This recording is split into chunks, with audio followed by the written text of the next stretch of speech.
میرے پاکستانیوں، جب تک خاموش رہو گے یہ لوگ اسی طرح آپ کی زندگی اجیرن بناتے رہیں گے۔ پاکستانیوں پر ایک اور بم گرانے کی تیاری مکمل کر لی گئی ہے۔ بجلی صارفین نیا بوجھ برداشت کرنے کے لیے ہو جائیں تیار۔ حکومت نے گردشی قرضہ ختم کرنے کے لیے منصوبہ تیار کر لیا ہے۔ بجلی کے نرخ بڑھانے کی تجویز پیش کر دی گئی ہے۔ بجلی کے ٹیرف بڑھا کر بوجھ سرکار کی بجائے صارفین پر منتقل کرنے کی تیاری ہے۔ IMF کو بھی یقین دہانی کرا دی گئی ہے کہ آپ لوگ بے فکر ہو جائیں، ہم نے سارا بوجھ پاکستان کی غریب عوام پر ڈالنے کا پورا پلان بنا لیا ہے۔ ناظرین گرامی، پہلے IPP سے مہنگے ترین ایگریمنٹ کیے گئے اور اب تمام تر حکومتی نااہلی کو چھپانے کے لیے سارا ملبہ اور بوجھ عوام پر ڈالنے کی تیاری ہے، کیونکہ حکومت پاکستان نے گردشی قرضے پر قابو پانے کے لیے بجلی کی قیمتوں میں اضافے کا ایک پلان تیار کیا ہے۔ پاور ڈویژن نے سرکولر ڈیٹ مینجمنٹ پلان 2025-26 تیار کیا ہے، جس کے تحت 734 ارب روپے گردشی قرضے میں اس مالی سال اضافے کا خدشہ ہے۔ اگر حکومت ٹیرف میں اضافہ نہیں کرتی تو یہ قومی خزانے پر بوجھ آئے گا، لیکن حکومت اس تجویز پر غور کر رہی ہے کہ ٹیرف میں اضافہ کر کے یہ لوگ اضافی بوجھ عوام پر منتقل کر دیں گے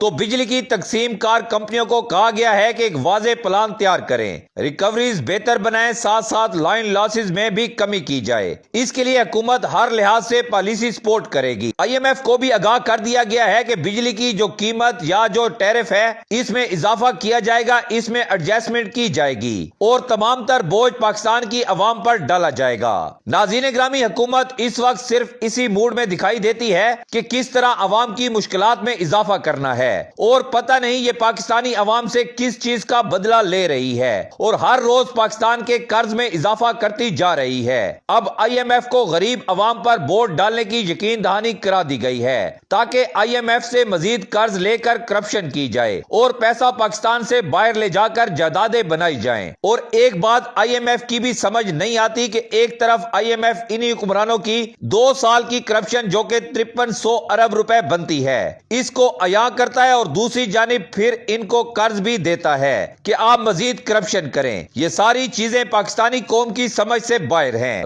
پاکستانی عوام ہر طرح سے دلدل میں پھنستی چلی جا رہی ہے، اور یہ جو کرپٹ مافیا پاکستانی عوام پر مسلط ہے، ان کے بچے پیدا ہوتے ہی ارب پتی بنتے جا رہے ہیں۔ آخر یہ ظلم پاکستانیوں کے ساتھ کب تک جاری رہے گا؟